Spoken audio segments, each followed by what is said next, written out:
22. அடுத்த நாள் காலை செண்பகன் ஸ்கூலுக்கு செல்ல தேவையான எல்லா வேலையையும் பார்த்து கொண்டு இருந்தார்.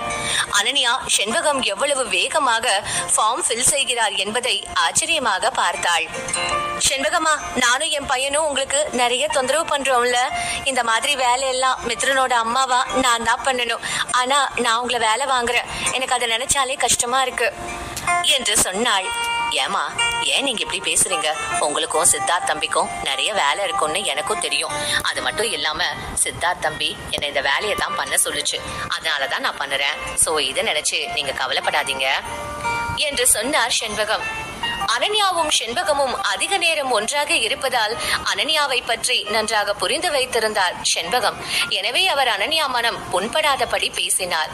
அப்பொழுது வேலைக்கு செல்ல அந்த பக்கம் வந்தான் சித்தார்த். அவனை பார்த்த அனன்யா தன்னுடைய பதற்றத்தை மறைத்துக் கொண்டு, சித்தார்த், தேங்க்யூ என்று சொன்னாள். சித்தார்த் ஒரு சிறு தலை அசைப்பில் அதை ஏற்றுக்கொண்டு அங்கிருந்து சென்றான். அதை பார்த்த அனன்யா, ஏன் தேங்க்ஸ் சொன்னா ஒரு சின்ன ஸ்மைலோட பதில் சொல்ல முடியாதா? என் நேரமும் மூஞ்சி இப்படியே வச்சுக்கிட்டு இவங்க எல்லாம் என்னதான் பண்ண போறாங்களோ என்று மனதிற்குள் சித்தார்த்தை கொஞ்சம் வறுத்து எடுத்தவள் இன்று மித்ரன் ஸ்கூலுக்கு செல்ல போவதை நினைத்து சந்தோஷமானாள். மித்ரன் எப்படியும் சித்தார்த்தின் ஸ்கூலில் தான் படிக்க போறான் என்பதால் அவனுக்கு இன்றே அட்மிஷன் கிடைத்து விட்டது. இன்றைக்கு சும்மா ஒரு இன்ட்ரோவிற்காக மட்டும் ஸ்கூலுக்கு அவன் செல்ல இருந்தான். மித்ரன் தயாராகி வந்தான். அவன் மிகவும் நேர்த்தியாக உடை உடுத்தி இருந்தான். அனன்யா கியூட்டான தன்னுடைய மகனை பார்த்து மகிழ்ச்சி அடைந்தாள். தன்னுடைய அம்மாவின் பார்வையை உணர்ந்த மித்ரன், அம்மா, என்னை ஏன் அப்படி பாக்குறீங்க என்று கேட்டான்.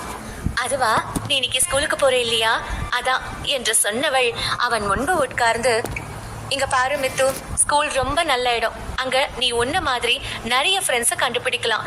அவங்க கூட இருக்கும்போது ரொம்ப சந்தோஷமா இருக்கும். ஆனா அதையெல்லாம் தாண்டி நீ நல்லா படிக்கணும். உனக்காக நீ எப்பவும் படிக்க கூடாது. உன் படிப்பு இந்த உலகத்துக்கு யூஸ் ஆகணும். அதை நினைச்சு நீ படி, பெரிய ஆளா வருவ என்று சொன்னாள். அதை கேட்ட மித்ரன் முகத்தில் பெரிதாக மகிழ்ச்சி எதுவும் தோன்றவில்லை. அவன் தன்னுடைய அம்மாவை கடைசி வரை மகிழ்ச்சியாக பார்த்தால் போதும் என்று நினைத்தான்.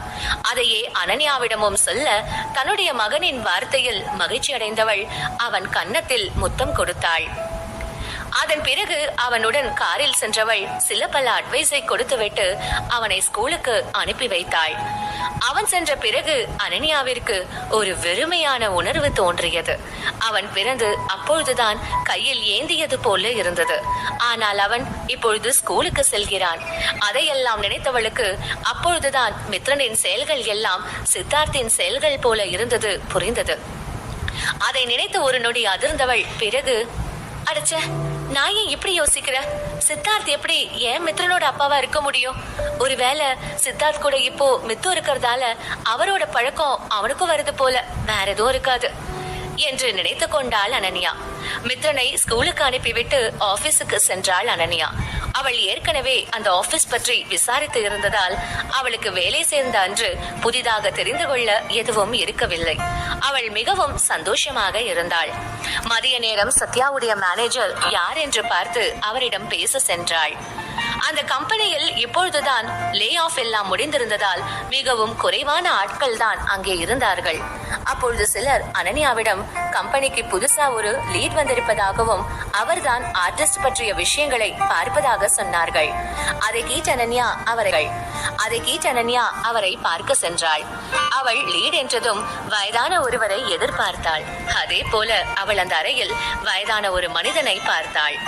ஆனால் அவரை பார்த்ததும் அவள் கண்கள் ஆச்சரியத்தில் பெரிதாக இருந்தது. காரணம், அவர் முன்பு மோகன் நின்று கொண்டிருந்தார். அவர் அபிமன்யு குழுவில் வேலை செய்யும் மோகன். அவர் நிறைய சாதாரண ஏஜென்டை பெரிய ஆட்களாக மாற்றி உள்ளார்.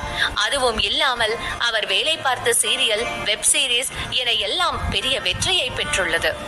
அப்படிப்பட்ட ஒருவர் இது போன்ற ஒரு சிறிய கம்பெனியில் வேலை பார்ப்பதை அனன்யாவால் நம்ப முடியவில்லை.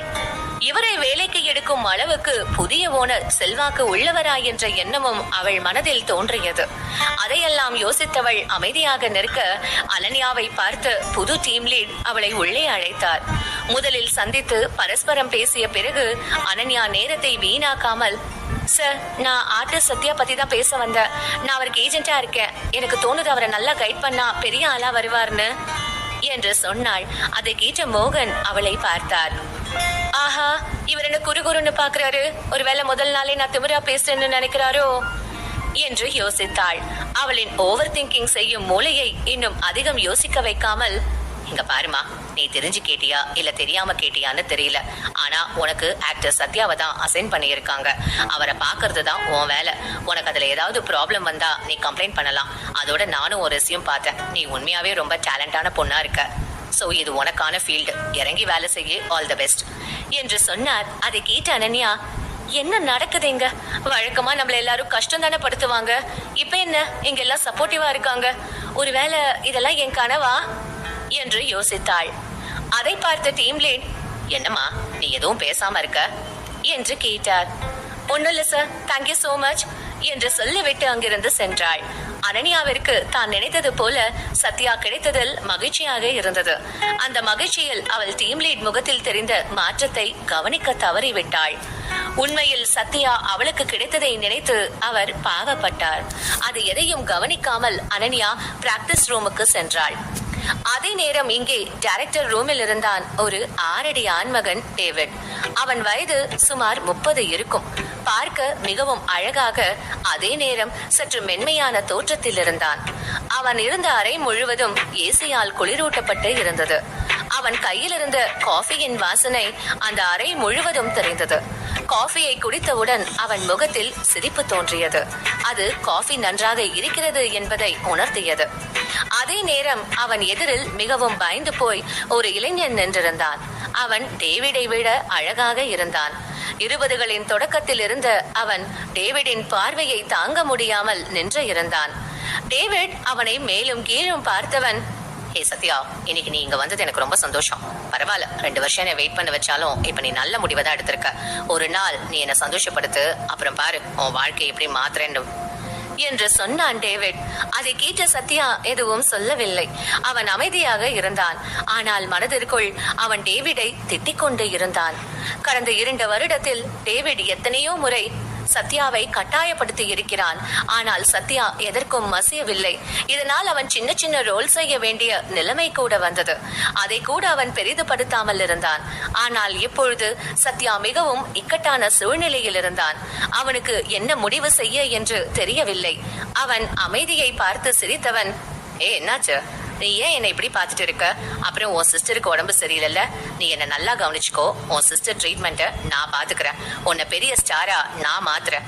நீ பண்ண வேண்டியது எல்லாம் என்ன சந்தோஷப்படுத்தணும், அவ்வளவுதான் என்று சொன்னான் டேவிட். அவனுக்கு தெரியும், கம்பெனியில் நிறைய மாற்றங்கள் நிகழ்கிறது. இதை இப்படியே தொடரவிட்டால் பிறகு டேவிட் கடைசி வரை சத்யாவை அனுபவிக்க முடியாது என்பதால் கூடிய சீக்கிரம் தன்னுடைய ஆசையை நிறைவேற்ற நினைத்தான். அதே நேரம் அவனை கொலைவெறியுடன் பார்த்து கொண்டே இருந்தான். அப்பொழுது அங்கே டேவிடின் அசிஸ்டன்ட், பாஸ், முக்கியமான விஷயம் என்று சொன்னான். வெண்ணெய் திரண்டு வரும் பொழுது தாழி உடைந்த கதையாக அவனை அங்கே பார்த்ததும் கடுப்பான டேவிட், டேய், என்ன திறந்து வீட்டுக்குள்ள நாய் நுழைற மாதிரி வர? அப்படின்னா தலை போற காரியம் என்று கேட்டான். பாஸ், உண்மையாவே தலை போற காரியம்தான். சத்யாவுக்கு வேற ஒரு மேனேஜர் போட்டாங்க. அது ஒரு லேடி மேனேஜர். சோ இனிமே அவரை அவங்க தான் பாத்துக்கணும் என்று சொன்னான் அசிஸ்டன்ட். அதை கேட்ட சத்யா முகத்தில் பிரகாசம் தோன்றியது. ஆனால் அடுத்து டேவிட் சொன்ன வார்த்தை அவன் மனதை உடைத்தது. ஏய், புது மேனேஜர் வந்தா என்ன? நானும் பாஸும் ரொம்ப க்ளோஸ். புதுசா வரவங்களுக்கு என்ன தெரியும்? பொறுப்பு எல்லாம் வெறும் பேப்பர்ல மட்டும் தான் இருக்கும். இந்த பொண்ணெல்லாம் பார்த்து நான் பயப்பட முடியாது. சத்யா என் கூட தான் இருப்பான் என்று சொன்னான். அதை கேட்ட சத்யாவின் மனம் கவலை அடைந்தது. டேவிட் மற்றும் விஷால் இது போன்ற விஷயங்களில் ஆர்டிஸ்டை என்ன செய்வார்கள், எப்படி நடத்துவார்கள் என்று சத்யாவுக்கு தெரியும். அதனால் தன்னுடைய விதியை நொந்து கொண்டு நின்றான். அதே நேரம் சத்யாவை பார்க்க டேவிடின் அசிஸ்டன்டிற்கும் கவலையாக இருந்தது. ஆனாலும் அவனாலும் எதுவும் செய்ய முடியாமல் அவன் அமைதியாக அந்த இடத்தை விட்டு சென்று விட்டான். அதே நேரம் சத்யா முகத்தில் கவலை அப்பட்டமாக தெரிந்தது. அதை பார்த்து சிரித்த டேவிட், டேய், எதுக்கு நீ இப்படி பயப்படுற? நான் ஒன்னும் அவ்வளவு மோசமானவன் இல்ல. நான் உனக்காக எவ்வளவு நாள் வேணும்னா வெயிட் பண்றேன். ஆனா உன் சிஸ்டருக்கு உடம்பு சரியில்லையே, அவ உயிர் வெயிட் பண்ணுமா? நீ மனச மாத்திக்கிறதுக்குள்ள அவ செத்து போயிட்டா நீ என்ன பண்ணுவ என்று கேட்டான். அதை கேட்ட சத்யா அமைதியாக இருந்தான். ஏ சத்யா, ஒருத்தன் வாழ்க்கையில அதிர்ஷ்டம் எப்போதாவது தான் வரும். அது வரும்போதே எடுத்துக்கணும், இல்லனா அது நீ தேடும் போது கிடைக்காது. நீ என்ன சந்தோஷப்படுத்தணும்னு தான் நீ இங்க வந்த. அப்புறம் உனக்கு என்ன பிரச்சனை என்று கேட்டான் David. I am not K என்று சொன்னான் சத்யா. அதை கேட்ட டேவிட், டார்லிங், நீ கே இல்லைன்னு எனக்கும் தெரியும். ஆனா நீ அழகா இருக்க. முக்கியமா உன்னால என்ன சந்தோஷப்படுத்த முடியும். சோ நீ அதை பண்ணு, இல்லனா நீ தான் கஷ்டப்படுவ என்று சொன்னான். அதை கேட்ட சத்யா அவனை முறைத்தான். கடந்த 2 வருடத்தில் டேவிட் மட்டும் சத்யாவின் ஆக்டிங் கெரியருக்கு உதவி இருந்தால் இந்நேரம் சத்யா எங்கோ சென்றிருப்பான். ஆனால் அவன் அப்படி செய்யவில்லை. இப்பொழுது சத்யா டேவிட் பேச்சை கேட்கவில்லை என்றால் அடுத்த 2 வருடமும் அவனுக்கு இதுதான் நிலைமை. அதை தெரிந்தும் சத்யா டேவிட் ஆசைக்கு இணங்க மறுத்தான்.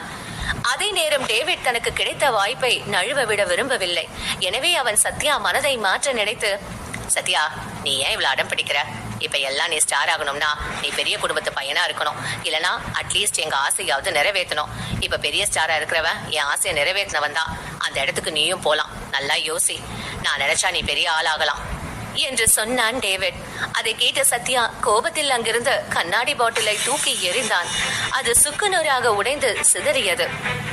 உனக்கு ஒரு முறை சொன்னா புரியாதா? எனக்கு இதெல்லாம் கொஞ்சம் கூட பிடிக்கல. எனக்கு மேனேஜர் வேற வேணும். நான் உங்ககிட்ட போறேன் என்று சொன்னான். அதை கேட்ட டேவிட், ஹே, ஓனரே என் ஃப்ரெண்டு தான்.